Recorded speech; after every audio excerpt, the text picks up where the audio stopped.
Hello break ని చూస్తున్నాం. కేంద్ర ప్రభుత్వం మరో కీలక నిర్ణయం తీసుకుంది. తెలంగాణ వేదికగా ఇచ్చిన హామీ మేరకు ఎస్సీ వర్గీకరణకు కమిటీ ఏర్పాటు చేస్తూ జీవోను జారీ చేశారు. కేంద్ర కేబినెట్ కార్యదర్శి రాజీవ్ గౌబా నేతృత్వంలో కమిటీని ఏర్పాటు చేశారు. ఈ కమిటీలో 5 ప్రముఖులు సభ్యులుగా ఉండనున్నారు. కేంద్ర హోంశాఖ, న్యాయశాఖ, గిరిజన, సామాజిక న్యాయశాఖల కార్యదర్శులు సభ్యులుగా ఉంటారు. కాగా తెలంగాణ అసెంబ్లీ ఎన్నికలకు ముందు హైదరాబాద్లోని పెరేడ్ గ్రౌండ్స్ లో జరిగిన దళిత దండోరా సభకు ప్రధాని మోదీ ముఖ్య అతిథిగా హాజరయ్యారు. ఈ సందర్భంగా ఎస్సీ వర్గీకరణకు కమిటీ ఏర్పాటు చేస్తారు అనే మాట ఇచ్చారు. ప్రస్తుతం ఇచ్చిన హామీ ప్రకారం కమిటీని ఏర్పాటు చేశారు.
న్యూస్ చూస్తున్నాం. కేంద్ర ప్రభుత్వం మరో కీలక నిర్ణయం తీసుకుంది. తెలంగాణ వేదికగా ఇచ్చిన హామీ మేరకు ఎస్సీ వర్గీకరణకు కమిటీ ఏర్పాటు చేస్తూ జీవోను జారీ చేసింది. కేంద్ర కేబినెట్ కార్యదర్శి రాజీవ్ గౌబా నేతృత్వంలో కమిటీని ఏర్పాటు చేశారు. ఈ కమిటీలో 5 ప్రముఖులు సభ్యులుగా ఉండనున్నారు. కేంద్ర హోంశాఖ, న్యాయశాఖ, గిరిజన, సామాజిక న్యాయశాఖల కార్యదర్శులు సభ్యులుగా ఉంటారు. కాగా తెలంగాణ అసెంబ్లీ ఎన్నికలకు ముందు హైదరాబాద్లోని పెరేడ్ గ్రౌండ్స్ లో జరిగిన దళిత దండోరా సభకు ప్రధాని మోదీ ముఖ్య అతిథిగా హాజరయ్యారు. ఈ సందర్భంగా ఎస్సీ వర్గీకరణకు కమిటీ ఏర్పాటు చేస్తారని మాటిచ్చారు. ప్రస్తుతం ఇచ్చిన మాట ప్రకారం కమిటీని ఏర్పాటు చేశారు ప్రధాని మోదీ.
బ్రేకింగ్ న్యూస్ చూస్తున్నాం. కేంద్ర ప్రభుత్వం కీలక నిర్ణయం తీసుకుంది. తెలంగాణ వేదికగా ఇచ్చిన హామీ మేరకు ఎస్సీ వర్గీకరణకు కమిటీ ఏర్పాటు చేస్తూ జీవోను జారీ చేశారు.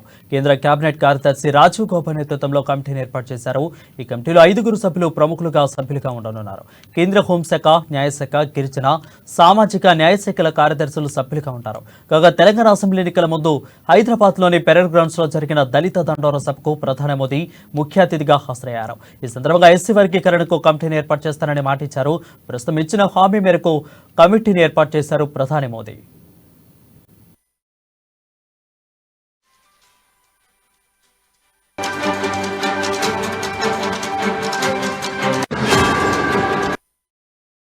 బ్రేకింగ్ న్యూస్ చూస్తున్నాం. కేంద్ర ప్రభుత్వం మరో కీలక నిర్ణయం తీసుకుంది. తెలంగాణ వేదికగా ఇచ్చిన హామీ మేరకు ఎస్సీ వర్గీకరణకు కమిటీని ఏర్పాటు చేస్తూ జీవోను జారీ చేశారు. దీనిపై మరింత సమాచారం మా ఢిల్లీ ప్రతినిధి రామకృష్ణ లైవ్ లో అందుబాటులో ఉన్నారు. రామకృష్ణ, చెప్పండి, ఎట్టకేలకైతే ఎస్సీ వర్గీకరణకైతే కమిటీని కేంద్ర ప్రభుత్వం ఏర్పాటు చేసింది. ఇంట్లో ఎవరెవరు ప్రముఖులుగా సభ్యులుగా ఉన్నారు? ఇక చూసుకుంటే ఈరోజు ప్రధానమంత్రి చాలా కీలకమైన నిర్ణయం తీసుకున్నారు. ఎన్నికలకు దగ్గర పడుతున్న వేళ లోక్సభ ఎన్నికలు మరి 2 నెలల్లోనే రాబోతున్న నేపథ్యంలో ఇక ప్రధానమంత్రి కార్యాలయం ఈ ఎస్సీ వర్గీకరణ అంశానికి సంబంధించి కీలకమైన నిర్ణయం తీసుకుంది. మరి ఈ నిర్ణయం ప్రకారంగా మనం చూసుకున్నట్టుగైతే మాత్రం షెడ్యూల్ కులాలు మాదిగ వర్గాల ప్రయోజనాలు రక్షించడానికి పాలనాపరమైన చర్యలను తీసుకోవడానికి కేబినెట్ సెక్రటరీ అధ్యక్షతన ఒక కమిటీని ఏర్పాటు చేశారు. ఇది చాలా పెద్ద నిర్ణయం అని చెప్పాలా ఎస్సీల, ఎందుకంటే ఎన్నికలు ఉన్నాయి. ఎన్నికల టైంలో ఇలాంటి నిర్ణయం తీసుకోవడం అనేది చాలా కీలకమైన అంశంగా మనం పరిగణించాలి. అయితే ఇక్కడ ఈ కమిటీల్లో కూడా చూసుకున్నట్టుగైతే కొన్ని మంత్రిత్వ శాఖలను అయితే ఇందులో పొందుపరిచారు. ఈ మంత్రిత్వ శాఖలకు సంబంధించినటువంటి కార్యదర్శులు ఇందులో సభ్యులుగా ఉంటారు. ఇక కేంద్ర హోంశాఖ, హోం వ్యవహారాల మంత్రిత్వ శాఖ, అలాగే పర్సనల్ డిపార్ట్మెంట్ సిబ్బంది, అలాగే శిక్షణ వ్యవహారాల మంత్రిత్వ శాఖ, ఇక గిరిజన వ్యవహారాల మంత్రిత్వ శాఖ, సామాజిక న్యాయ మంత్రిత్వ శాఖ సంబంధించినటువంటి కార్యదర్శులందరూ కూడా ఈ కమిటీలో ఉంటారు. వీళ్ళందరూ కూడా ఎస్సీలు వీళ్ళ ప్రయోజనాలు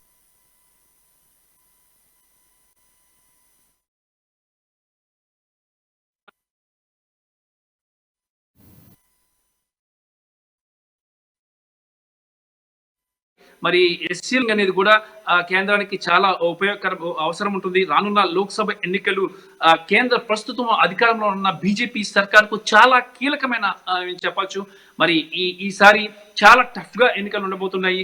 ఒకవైపు రామ జన్మభూమి, రామ అయోధ్య అస్త్రం ఒకటి బీజేపీ చేతిలో ఉంది.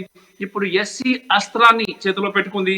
ఎస్సీకి సంబంధించి తాము నిర్లక్ష్యం చేయలేదు అని అనిపించుకోవడానికి కోసం కూడా ఈరోజు కమిటీని ఫామ్ చేయడం జరుగుతుంది. ఈ కమిటీ తొలి సమావేశం ఈ నెల 23వ తేదీన ఢిల్లీలో జరగబోతుంది. ఈ కమిటీకి కేబినెట్ సెక్రటరీ రాజీవ్ అధ్యక్షత వహిస్తారు. ఆయన నేతృత్వంలోని చాలా కీలకమైన మంత్రిత్వ శాఖలకు సంబంధించిన కార్యదర్శులు దీనికి సంబంధించి నిర్ణయాలు తీసుకుంటారు. అసలు ఎలా చేయాలి, ఎలా ముందుకు వెళ్ళాలి, ఏం జరుగుతుంది, ఎస్సీలకు ఎక్కడ అన్యాయం జరుగుతుంది మరి అనే అంశాన్ని కూడా పరిశీలిస్తారు. పరిశీలించి ఒక నివేదికను తయారు చేసి ఆ నివేదికను కేంద్ర ప్రభుత్వానికి పంపిస్తారు. ఇదంతా జరగడానికి దాదాపుగా ఒక టైం ఫ్రేమ్ అయితే మాత్రం వీళ్ళేం పెట్టలేదు, కానీ దాదాపుగా ఒక ఏడాది అయితే పట్టే అవకాశం ఉంది. మళ్ళీ నెక్స్ట్ ఈ ఎలక్షన్స్ అయిపోయి కొత్త గవర్నమెంట్ ఫామ్ అయిన తర్వాతే ఈ కమిటీ తమ రిపోర్ట్ ని సబ్మిట్ చేసే అవకాశం అయితే ఉంటుంది. మరి ఈ కమిటీని ఫామ్ చేయడంలో కూడా అన్ని కీలక మంత్రిత్వ శాఖలను కూడా ఇందులో భాగస్వాములుగా చేయటం వల్ల మంచి నిర్ణయాలు వస్తాయి అని చెప్పేసి కూడా తెలుస్తోంది. మరి ఈ నిర్ణయాల నేపథ్యంలో కొంత ఎస్సీలకు న్యాయం జరుగుతుంది అనేది నిపుణులు చెప్తున్నారు. మరి ఎస్సీలు కూడా ఈ తాజాగా కేంద్రం తీసుకున్న ఈ నిర్ణయంపై హర్షం వ్యక్తం చేస్తున్నారు. ఎస్సీ వర్గీకరణపై రాజ్యాంగ ధర్మాసనం ఏర్పాటు, గతంలో కూడా సుప్రీంకోర్టు రాజ్యాంగ ధర్మాసనం ఏర్పాటుకు సంసిద్ధత వ్యక్తం చేసింది. మరి ఏదేమైనా సరే ఈ నెల 23వ తేదీన ఈ తొలి సమావేశం జరగనున్నట్లు సమాచారం అందుతోంది. మరి ఎస్సీ వర్గీకరణ అంశంపై కేంద్రం ఈ రోజు తీసుకున్న నిర్ణయంపై ఎస్సీలంతా కూడా చాలా హర్షం వ్యక్తం చేస్తున్నారు. Right, thank you Ramakrishna for the clear updates.